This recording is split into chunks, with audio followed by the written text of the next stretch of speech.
मोनसे बाथ्राखौ जों बुंनांगोन मोसौखौ इंलिश ABCD फोरोंनाय बायदिसो जागोन। मोसौआथ' रोंथाराना ओरैनो मानसिफ्रा मा लुबैयो BTC आव हाबनो लुबैया होनबा नंगौना नङा? नों बेखौ BTC आव हाबा BTR प्रमद बर'आ ओरै मावाखै होनबाथ' जानाय नङाना। बे मोसौखौ ABCD फोरोंनाय बायदिसो जागोन बै BPF नि लिडारा।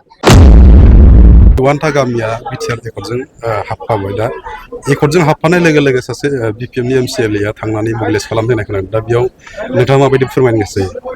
बेहाय BPF आ बुङैब्लाबो बेहाय रावबो खोनासंनाय नङा। मोनसे बाथ्राखौ जों बुंनांगोन मोसौखौ इंलिश ABCD फोरोंनाय बायदिसो जागोन। मोसौआथ' रोंथाराना ओरैनो मानसिफ्रा मा लुबैयो BTC आव हाबनो लुबैया होनबा नंगौना नङा? नों बेखौ BTC आव हाबा BTR प्रमद बर'आ ओरै मावाखै होनबाथ' जानाय नङाना। बे मोसौखौ ABCD फोरोंनाय बायदिसो जागोन बै BPF नि लिडारा। आं बेखौल' बुंबाय। गोजोन्थों सार।